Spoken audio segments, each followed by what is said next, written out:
Hello everyone, welcome to my YouTube channel. तो आज हम शहबाज फॉरेंसिक मेडिसिन के चैप्टर नंबर 4 का एक और टॉपिक स्टार्ट कर रहे हैं, जिसका नाम है साइंस ऑफ डेथ। तो हमारे पास साइंस ऑफ डेथ क्या होती है, मतलब कि एक बंदा है जो मर गया है, उसकी डेथ हो गई है, तो उसके बाद उसकी बॉडी में क्या क्या साइंस आएंगी, तो उसको हम पढ़ेंगे। साइंस ऑफ डेथ आर, डेथ की साइंस क्या है। नंबर 1 पे इमीडिएट साइंस, सोमेटिक डेथ। कुछ जो साइंस होती हैं वो हमारे पास इमीडिएटली आ जाती हैं, मतलब जैसे ही डेथ होती है उसके बाद इमीडिएटली वो साइंस आ जाती हैं, तो वो हमारे पास क्या है, सोमेटिक डेथ है। 2 क्या है, early signs, molecular death. Immediate science के बाद फिर अर्ली साइंस आती हैं, तो अर्ली साइंस क्या है, मॉलिक्यूलर डेथ की वजह से आती हैं। 3 क्या है हमारे पास, लेट साइंस फिर हमारे पास आती है, मतलब जो देर से आती हैं साइंस, वो हमारे पास प्यूट्रिफेक्शन की वजह से आती हैं, मतलब जब बॉडी गलने सड़ने लग जाती है तब लेट साइंस आती हैं। नंबर 1 पे क्या है हमारे पास, सोमेटिक डेथ। सोमेटिक डेथ में क्या है हमारे पास, immediate signs denote clinical death and are 3 in number. Immediate signs आती हैं जो कि हमारे पास डिनोट करती हैं कि क्लिनिकल डेथ हो गई है बंदे की, और ये हमारे पास 3 होती हैं नंबर में। ए क्या है, insensibility and loss of EEG rhythm. इसमें हमारे पास क्या होता है, पढ़ते हैं।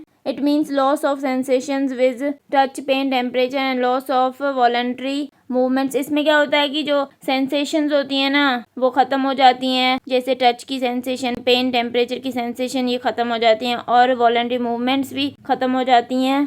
Total loss of EEG rhythm for 10 minutes can be taken as a sign of death. अगर 10 मिनट के लिए ईईजी रिदम बिल्कुल खत्म हो जाए तो फिर हम इसको as a sign of death consider करते हैं। मतलब हम 10 मिनट तक चेक करते हैं, 10 मिनट में बिल्कुल लॉस हो गई है ना ईईजी रिदम, तो फिर हम क्या बोलते हैं कि डेथ हो गई है बंदे की। तो अब हमारे पास कुछ एनॉमलीज हैं। नंबर 1 पे क्या, insensibility and loss of power to move are present in life in the following condition. इसमें क्या होता है कि बंदा जिंदा होता है लेकिन उसमें इनसेंसिबिलिटी आ जाती है, मतलब लॉस ऑफ सेंसेशंस हो जाती हैं उसमें, और जो मूवमेंट है उसकी, जो पावर है उसका, वो भी खत्म हो जाता है, लेकिन बंदा जिंदा होता है। तो ये किन कंडीशंस में होता है, हिस्टेरिया में होता है, हैंगिंग में होता है, एपिलेप्सी में होता है, कन्वर्जन में होता है, एनेस्थीसिया में, सर्जिकल शॉक में, कन्वर्जन में। तो इन सब कंडीशन में क्या होता है कि इनसेंसिबिलिटी हो जाती है, मतलब सेंसेशन लॉस हो जाती हैं और पावर भी लॉस हो जाता है, लेकिन बंदा जिंदा होता है। नंबर 2 पे क्या है, सस्पेंडेड एनिमेशन। इसमें क्या होता है कि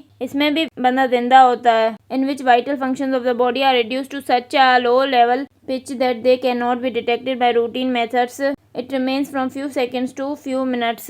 तो इसमें हमारे पास क्या होता है कि जो वाइटल फंक्शंस होते हैं ना बॉडी के, वो हमारे पास इतना कम हो जाते हैं कि फिर हम उनको रूटीन मेथड से डिटेक्ट ही नहीं कर पाते। इसमें भी बंदा जिंदा होता है। तो सस्पेंडेड एनिमेशन हमारे पास कुछ सेकंड से कुछ मिनट्स तक की होती है। तो अब हमारे पास बी क्या है, एक तो हमने पढ़ लिया कि जो इमीडिएट साइन है डेथ की, वो हमारे पास क्या थी, इनसेंसिबिलिटी और लॉस ऑफ ईईजी रिदम थी, और दूसरी अब हमारे पास क्या है, सिजेशन ऑफ सर्कुलेशन। सर्कुलेशन जो है ना वो भी रुक जाती है, तो इसको पढ़ते हैं। Inaudible heart sounds for a continuous period of 5 minutes and for same duration of time is evidence of death.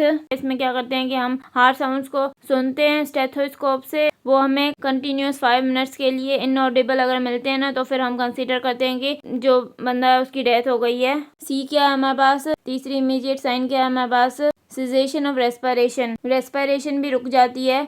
Complete and continuous cessation of respiration for a period of 10 minutes or more is taken as an evidence of death. अगर हमारे पास 10 minute के लिए हमने check किया और respiration बिल्कुल खत्म हो गई है, तो हम फिर उसको क्या करते हैं, कंसीडर करते हैं एज एविडेंस ऑफ डेथ, मतलब फिर हम बोलते हैं कि बंदे की डेथ हो गई है। अब हमारे पास कुछ एनॉमलीज हैं इसमें। Caseation of respiration but not death occurs in following condition. इसमें क्या है कि रेस्पिरेशन तो रुक गई है लेकिन डेथ नहीं हुई है, मतलब बंदा जिंदा है। तो ये कुछ कंडीशंस होती हैं जिनमें हमारे पास सिजेशन ऑफ रेस्पिरेशन होती है। ड्यूरेशन यहाँ पे दी हुई है, यहाँ पे कंडीशन दी हुई है। अगर हमारे पास 15 से 20 सेकंड के लिए सिजेशन ऑफ रेस्पिरेशन हो जाए ना, तो हमारे पास कंडीशन क्या है, चेन स्टॉक्स ब्रीदिंग। इसमें हमारे पास 15 से 20 सेकंड के लिए सिजेशन ऑफ रेस्पिरेशन हो जाती है। 2 मिनट्स के लिए अगर सिजेशन ऑफ रेस्पिरेशन होती है तो ये क्या है, वॉलंटरी एक्ट, मतलब किसी ने खुद ने रेस्पिरेशन को रोका हुआ है, 2 मिनट तक वो रोक सकता है। 15 to 20 मिनट्स के लिए अगर सिजेशन ऑफ रेस्पिरेशन होती है तो वो हमारे पास न्यूबॉर्न इन्फेंट्स में होती है। 3 मिनट्स के लिए हमारे पास सिजेशन ऑफ रेस्पिरेशन होती है, तो वो इसमें होती है अपेरेंटली ड्राउन, मतलब कोई बंदा जो है वो डूब गया है, उसमें 3 मिनट्स के लिए सिजेशन ऑफ रेस्पिरेशन होगी। तो ये हमने सोमेटिक डेथ को पढ़ लिया। अगर आपको मेरा लेक्चर पसंद आया तो प्लीज़ मेरे चैनल को सब्सक्राइब करें, लाइक करें और बेल आइकन को प्रेस करें। Thank you.